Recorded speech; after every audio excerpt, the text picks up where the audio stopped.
A paz do Senhor Jesus para você. Esta é mais uma aula da Escola Dominical da Igreja Assembleia de Deus, Ministério de Perus, da Regional de Vila Perus, em São Paulo. É uma satisfação, é uma alegria poder ter você nos acompanhando em mais esta semana. Eu quero mandar meu abraço especial para todos os irmãos da Regional de Vila Perus, que estão sempre acompanhando as nossas aulas, e todos os irmãos que estão também tendo acesso a essa gravação, você que está nos assistindo hoje, é muito bom tê-lo acompanhando as aulas neste canal. Nós estamos estudando neste trimestre a revista Lições Bíblicas da CPAD. O tema do trimestre é o verdadeiro pentecostalismo, a atualidade da doutrina bíblica sobre a atuação do Espírito Santo. E hoje é a última lição do trimestre. É a lição de número 13, Voltados os Olhos para a Bendita Esperança. Então eu quero convidá-lo para nos próximos minutos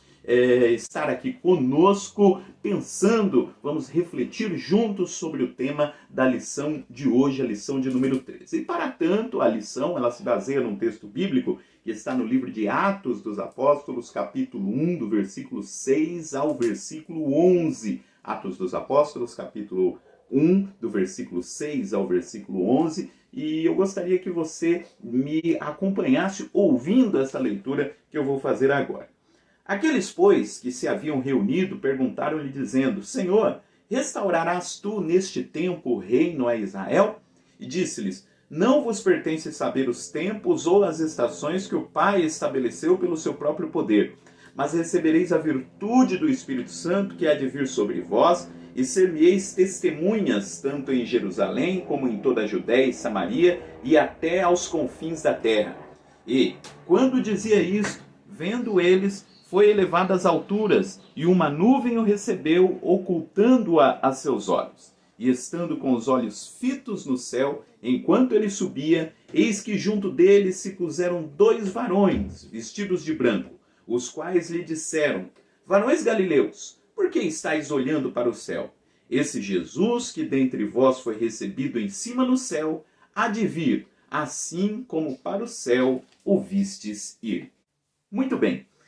O texto que nós acabamos de ler é um texto que fala sobre a volta de Jesus e é um texto que está no começo do livro de Atos dos Apóstolos. E nesse trimestre nós estudamos sobre o pentecostalismo, sobre vários aspectos, várias das crenças do pentecostalismo.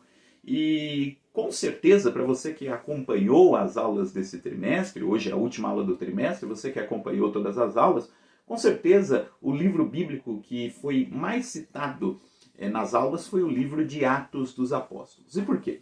Porque o livro de Atos dos Apóstolos é o livro que traz para nós a narrativa de como a igreja iniciou as suas atividades. A igreja pensada aqui não no aspecto de instituição, mas a igreja como corpo de Cristo. Jesus ele tem um plano e ele falou a respeito deste plano durante o seu ministério. Depois da sua ressurreição, ele reuniu os seus discípulos e disse que eles teriam ali uma missão de ir por todo o mundo pregando o evangelho a toda a criatura. Então, o desejo dele é que a sua mensagem, a mensagem das boas novas, chegasse a todo e qualquer canto do mundo. Onde houvesse gente, a mensagem do evangelho deveria chegar. E como essa mensagem do evangelho chegaria? Deus usaria para isso homens e mulheres que se identificam com a mensagem do evangelho. Esses homens e mulheres que se identificam com a mensagem do evangelho são a igreja do Senhor Jesus, o corpo de Cristo. O apóstolo Paulo, lá em 1 Coríntios, diz que Jesus é o cabeça da igreja e nós somos os membros do seu corpo. Ou seja, ele desenvolve as suas atividades nesse mundo por intermédio da sua igreja, por intermédio do seu povo. E o livro de Atos dos Apóstolos conta para nós como é que esse processo de desenvolvimento da igreja começou.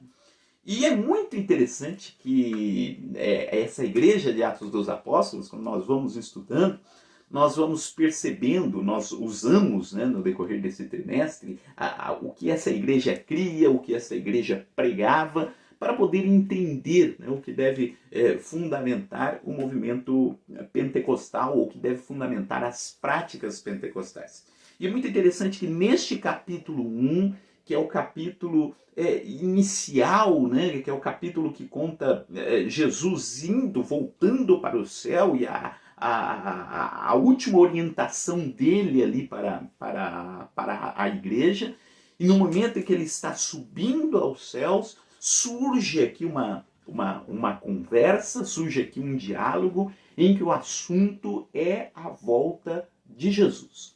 Então o texto que nós acabamos de ler diz que Jesus estava ali conversando com os seus discípulos, no seu último encontro com os seus discípulos, antes de voltar aos céus, e diz que surge ali uma pergunta dos discípulos. Né? Quando eu digo aqui os discípulos, não necessariamente apenas os 12 discípulos, mas o grupo ali dos seguidores de Cristo. Surge uma pergunta para ele. E a pergunta é: Senhor, olha, quando é que o Senhor vai restaurar Israel? É muito interessante essa pergunta, porque existia uma crença de que o Messias, quando viesse ao mundo, ele restauraria o reino a Israel. O que isso quer dizer? Na época do ministério de Jesus, ou melhor, a nação de Israel estava debaixo do poder do Império Romano. Israel não era uma nação independente. E os romanos é que dominavam sobre eles. E existia toda uma série de lembranças a respeito dos grandes tempos da nação de Israel como uma nação independente, sobretudo na época do governo de Salomão. A época do governo de Salomão talvez tenha sido a época de maior glória do reino de Israel. Né? A época em que Israel era vista como uma potência, como uma grande nação. E no decorrer da história de Israel, depois teve a divisão dos reinos, Israel e Judá, enfim, mas ela esteve debaixo do domínio de diferentes impérios. Foi o Império Babilônico, foi o Império Medo-Persa, e na época de Jesus estava debaixo do Império Romano, né?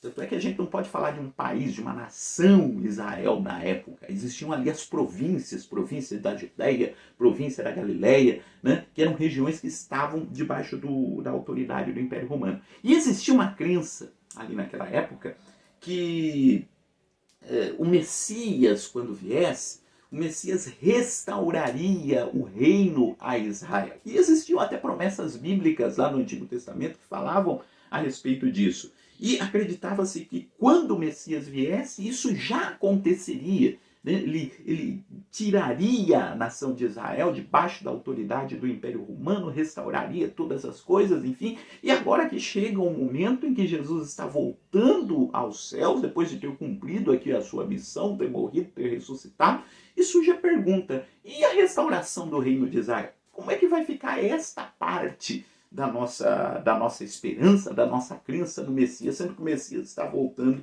aos céus?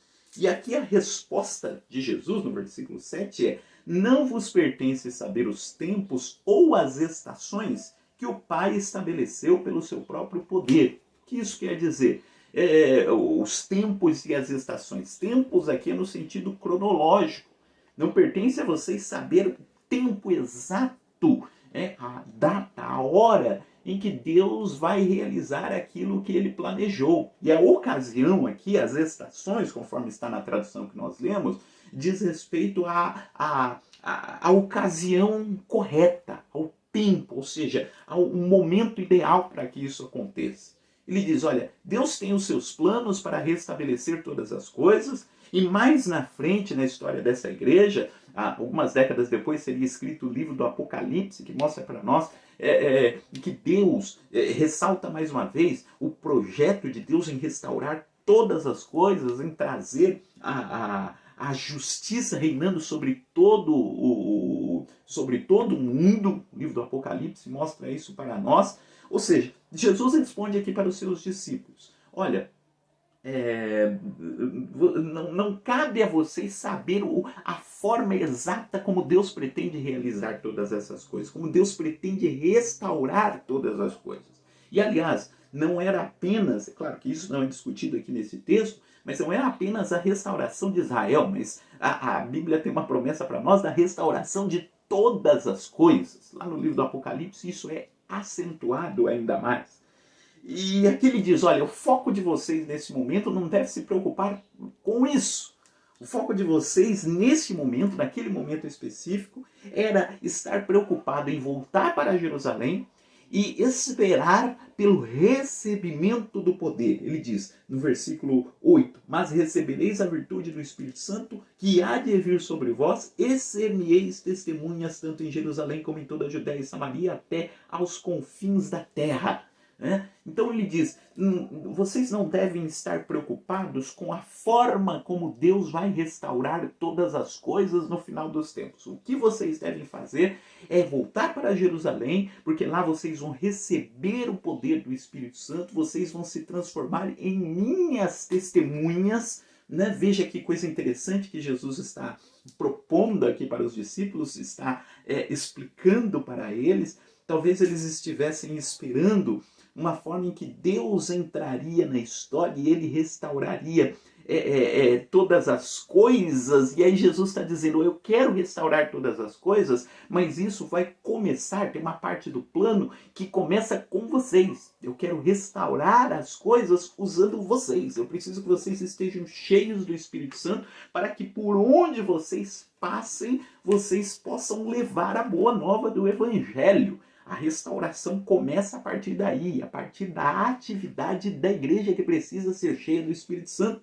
É isso que Jesus está explicando para os discípulos. E diz que quando ele fala isso, ele começou a subir, ele foi elevado às alturas, uma nuvem o recebeu e ocultou aos seus olhos. Então imagina a cena, Jesus conversando ali com os seus discípulos e de repente ele começa a subir, os discípulos olham para o que está acontecendo sem entender. E aí diz que aparecem dois varões vestidos de brancos. Dois anjos aparecem naquele momento e dizem, versículo 11, os quais lhe disseram, varões galileus, por que estáis olhando para o céu?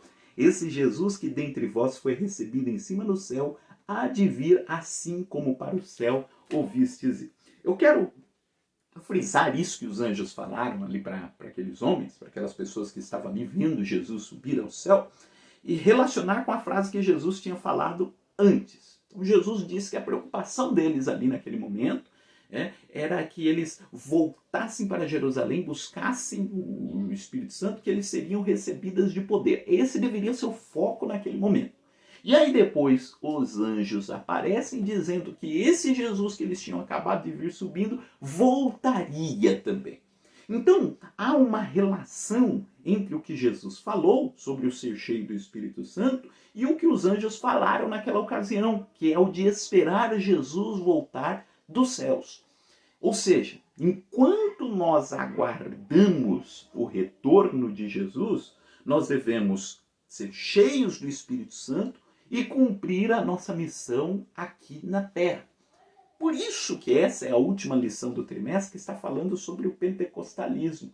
Porque esse diálogo aqui do começo do livro de Atos dos Apóstolos aponta justamente com isso. Há uma relação entre o ser cheio do Espírito Santo e aguardar o retorno de Jesus. Entre uma coisa e outra existe uma relação forte, que é uma relação que está apontada em todo o livro de Atos dos Apóstolos. E que relação é essa? E aí que a gente vai para o título da lição. É a bendita esperança. O título da lição é Voltados os olhos para a bendita esperança. O que é a esperança? É esse sentimento que nós temos de aguardar pelo retorno de Cristo. E eu gostaria, então, de na aula de hoje, destacar essa palavra esperança. O que significa esperança? E como que a esperança aparece nesse texto que nós lemos durante todo o Atos dos Apóstolos e em toda a caminhada da igreja. Então, nós primeiro precisamos então pensar no que significa essa palavra, esse termo esperança. E qual que é a sua relação com a nossa prática de vida, com a nossa prática cristã. Durante muito tempo, imaginou-se que esperar a Jesus Cristo, esperar o retorno de Jesus, a quem acreditasse que esperar o retorno de Jesus significasse se alienar ou se isolar de todas as coisas que acontecem aqui na Terra. Então, tinha-se essa ideia, Jesus vai voltar, então, bom, se Jesus vai voltar e eu sou cidadão do céu, eu não tenho nada que ver com as coisas aqui da Terra. Então, criou-se um comportamento, que era esse comportamento de isolar-se de todas as questões aqui dessa Terra.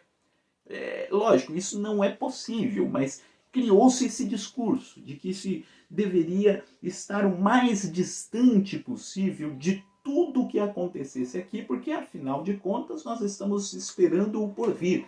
Nós estamos esperando aquilo que vem do céu, né? Nós estamos esperando o retorno do Senhor Jesus em glória.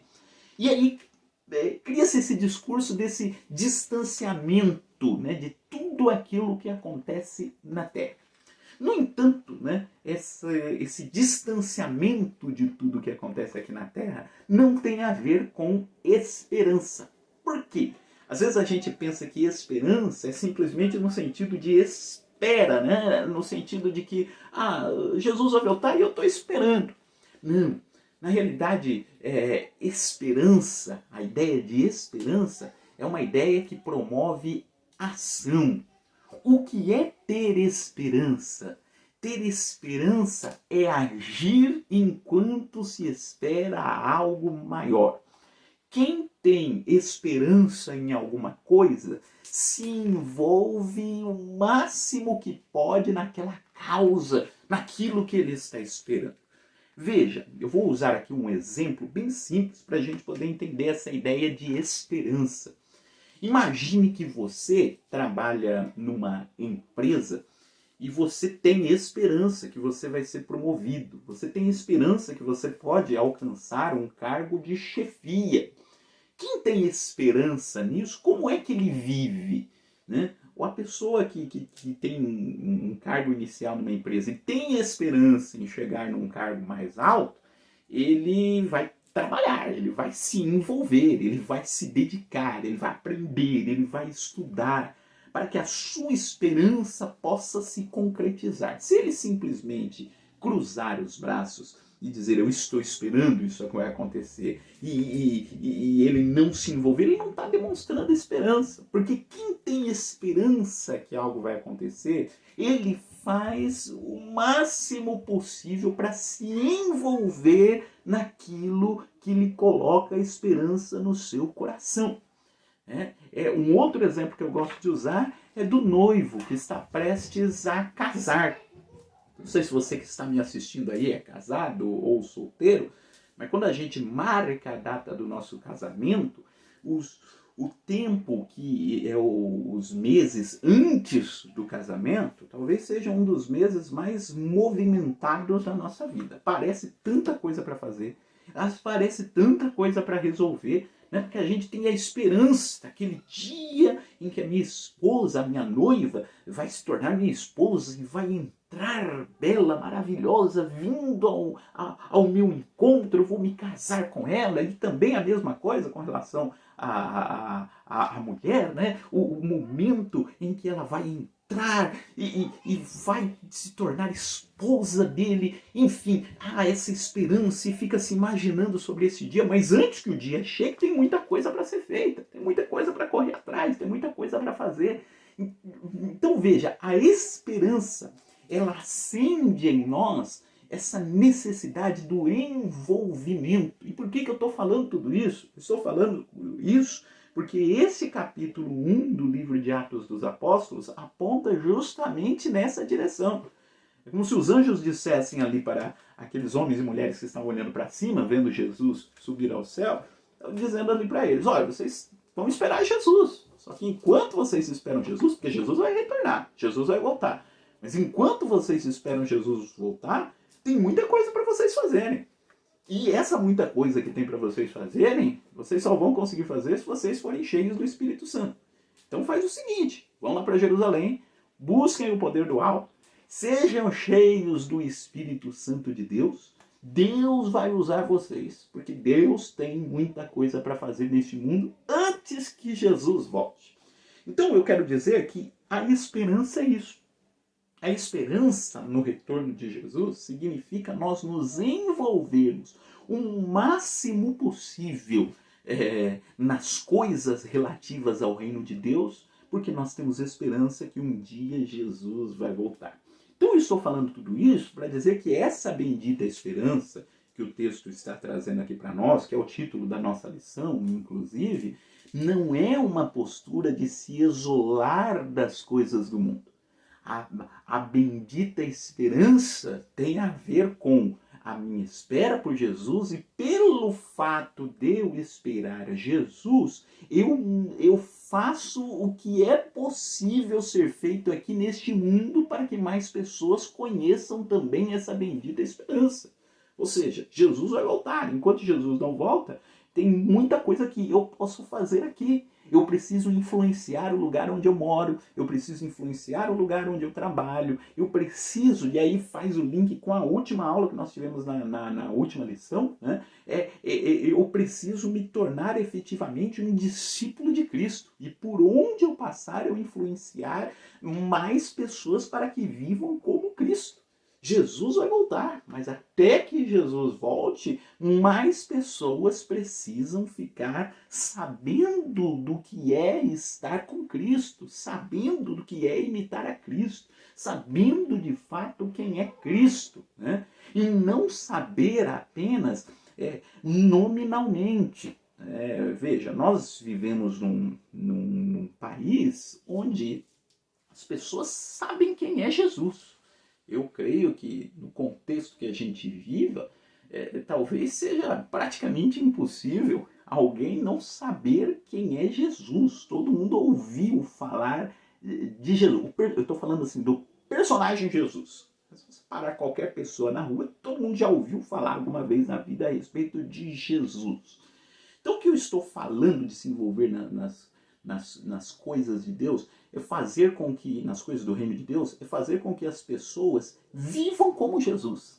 É este conhecimento de Jesus que precisa ser espalhado até que Jesus volte, até que Jesus retorne dos ares para nos buscar. Ou seja, fazer com que mais pessoas conheçam a Jesus, mas conheçam nesse sentido, conhecer no sentido de conviver com Ele, de viver como Ele, de lutar para ter um modo de vida que seja um modo de vida que lembre um modo de vida como Jesus viveu, que foi o tema da nossa lição passada.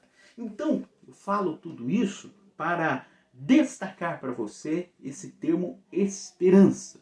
Esperança não é apenas a espera. A esperança tem a ver com o envolvimento enquanto se espera um evento maior. Enquanto o evento maior não chega, nós nos envolvemos o máximo possível porque nós temos uma ligação com esse evento maior que vai se concretizar lá na frente. Isso é esperança. O apóstolo Pedro, eu não tenho aqui a referência, me lembrei agora de cabeça, não tenho a referência exata, mas o apóstolo Pedro diz que se nós estamos esperando a Jesus, vindo das nuvens, que pessoas nos convencerem em santo trato e piedade. Então veja, o que ele está dizendo é justamente isso, essa é a ideia de esperança. Se nós esperamos Jesus vir nas nuvens, então a nossa vida aqui, a nossa vida hoje, ela deve ser diferente. Que pessoas nos convencerem santo trato e piedade se nós estamos esperando Jesus. Se estar esperando Jesus significa viver uma vida diferente. E é essa esperança. Então a esperança é esse sentimento que contagia, né, o nosso modo de viver e que tem essa característica de também levar os outros a serem contagiados por essa mesma espera. Né? É uma espera, não é uma espera que te leva a ficar parado. Pelo contrário, é uma espera que te movimenta, né? Uma espera em movimento. Inclusive, trabalhando nessa ideia de esperança como algo que nos move, a lição de hoje vai trabalhar vários aspectos do que fazer durante essa espera pela vinda de Jesus. Inclusive, o comentarista, lá no tópico 1, diz que o objetivo da lição não é discutir as questões escatológicas. E ele até coloca que há várias divergências, várias interpretações diferentes a respeito de como quais são os eventos que se sucederão à vinda de Jesus. Existem várias posições escatológicas distintas, e ele diz o objetivo da lição não é discutir isso, não é discutir como vai acontecer e quais são as possíveis, as prováveis interpretações para isso. Não. O objetivo é falar a respeito da esperança. Ou seja, toda a ação da igreja, e aqui a gente precisa pensar em tudo aquilo que foi estudado no decorrer desse trimestre. Então veja, nós estudamos a atuação do Espírito Santo no plano da redenção, estudamos o batismo no Espírito Santo, estudamos sobre os dons espirituais, estudamos sobre santificação, estudamos sobre o culto, enfim, sobre o fervor espiritual, estudamos sobre evangelização, sobre o discipulado. Ou seja, por que a gente tem que se preocupar com tudo isso? Porque a gente tem uma esperança.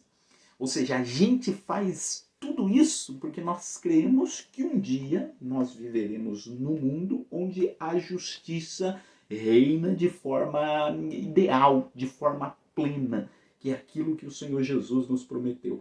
E por conta disso a gente se envolve com todas essas coisas, né? E para então se envolver com todas essas coisas, e esses são os pontos que são tratados aqui na lição de hoje, o comentarista destaca, né, a necessidade da vigilância, que é o tópico 2 da lição, a necessidade de vigiar. E eu acho assim muito interessante essa expressão, né, vigiar. Jesus disse para os seus discípulos que os seus discípulos deveriam vigiar e orar. O que significa vigiar? Vigiar nada mais é do que ficar acordado, permanecer acordado. Vigiar é isso.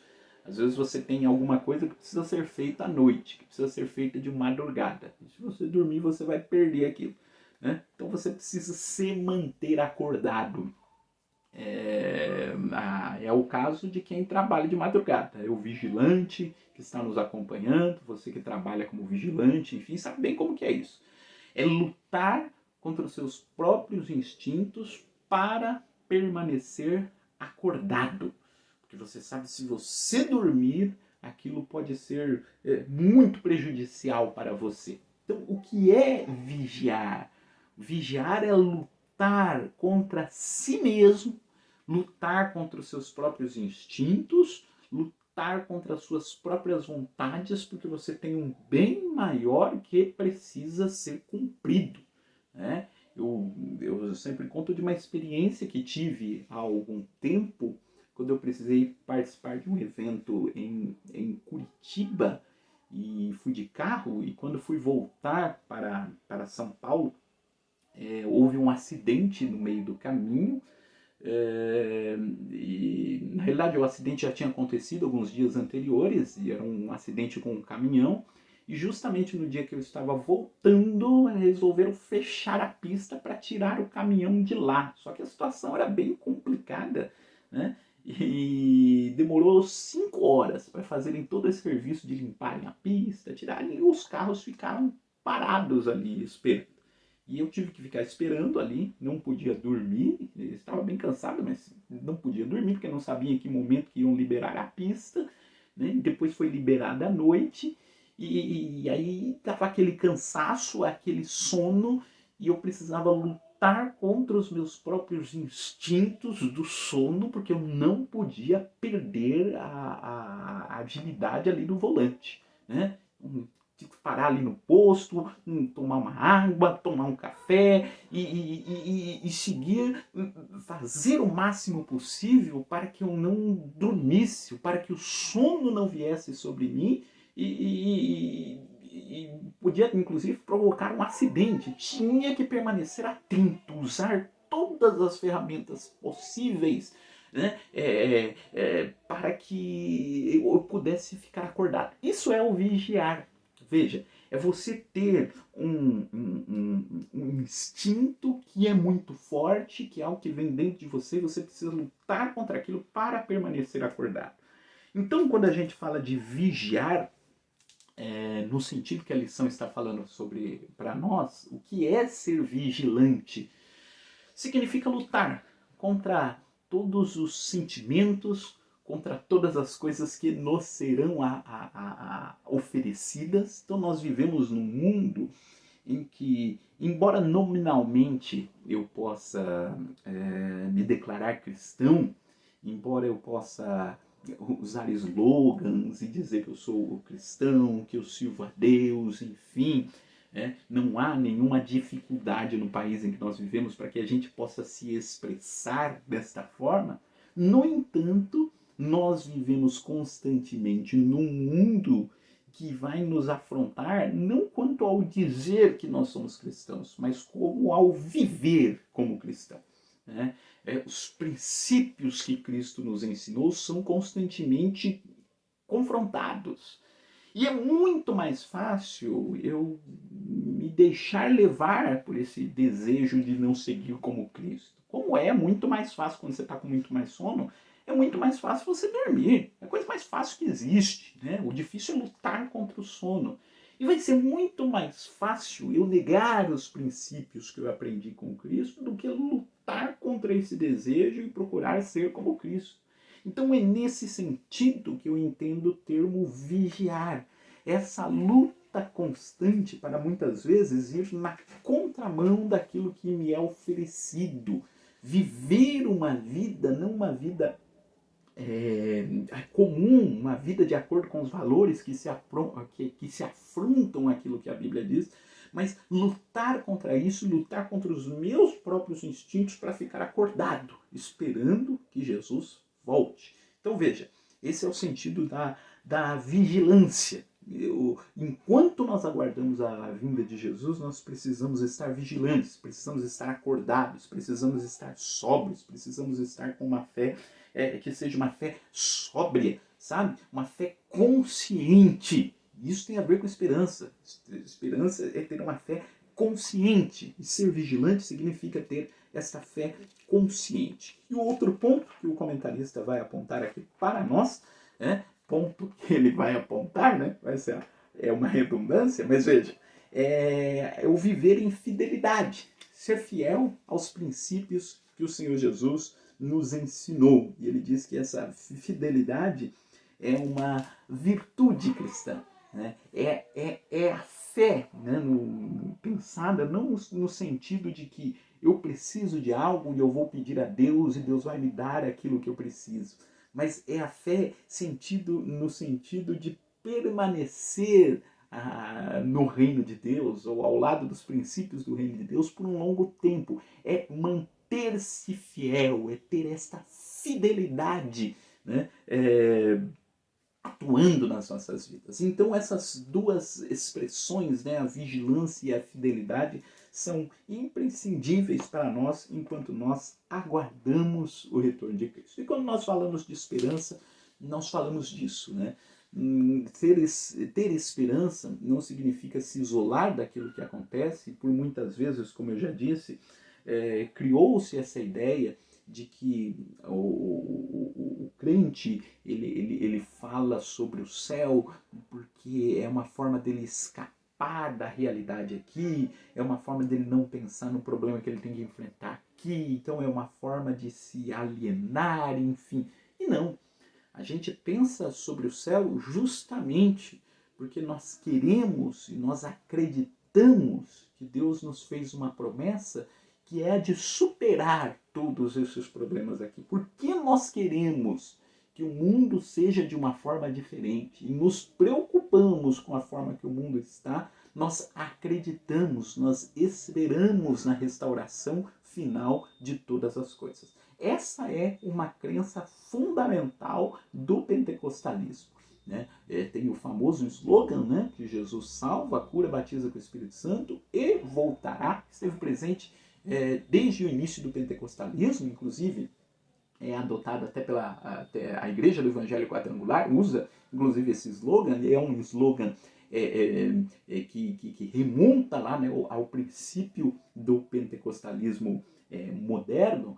Veja, está se focando justamente isso. Nós acreditamos que Jesus salva, cura e batiza porque nós acreditamos que ele vai voltar. Então a nossa atividade hoje tem a ver com essa esperança futura. E isso tudo, então, fecha tudo que nós estudamos nesse trimestre a respeito das doutrinas pentecostais. E por aqui, então, nós encerramos esta aula, crendo que essa esperança possa ser cada vez mais renovada no nosso coração, crendo que o Senhor Jesus voltará, e enquanto nós aguardamos esse retorno de Cristo, que a gente possa cumprir o nosso papel enquanto estamos aqui na Terra. Isto é aguardar a bendita esperança. Eu gostaria agora de orar com você. Amado Deus, glorioso Pai, nós queremos te louvar e te engrandecer. Muito obrigado pela oportunidade que o Senhor nos deu de estarmos refletindo, de estarmos pensando sobre o tema desta aula de hoje. Nós agradecemos, Senhor, pela tua graça, pela tua misericórdia, e queremos lhe pedir a tua bênção sobre a vida de todos aqueles que nos assistem nesse momento. E queremos lhe pedir, ó Pai, que tu possas abençoar e alcançar a todos aqueles, Senhor, que de uma forma ou de outra foram atingidos, Senhor, pela pandemia, pela situação que nós estamos vivendo. Atingidos, Senhor, pela doença ou pela perda de alguém muito próximo. Tu és o Deus que consola e tu és o Deus que nos oferece, sim, Senhor, a esperança de que um dia viveremos num mundo onde não haverá mais esses tipos de problemas. E por conta disso, Senhor, nós queremos continuar crendo em Ti, queremos continuar sendo vigilantes e fiéis, acreditando naquilo que o Senhor fará, na restauração de todas as coisas. Nós cremos em Ti e oramos por cada um, em nome de Jesus. Amém. Amém, meu querido? Que satisfação, que alegria poder estar com você. Essa é a última lição do trimestre. No próximo trimestre estudaremos os dons ministeriais e espirituais e eu espero contar com você estudando a cada dia, a cada domingo, né, os temas que serão estudados no próximo trimestre. Que Deus te abençoe, um forte abraço, fique com Deus.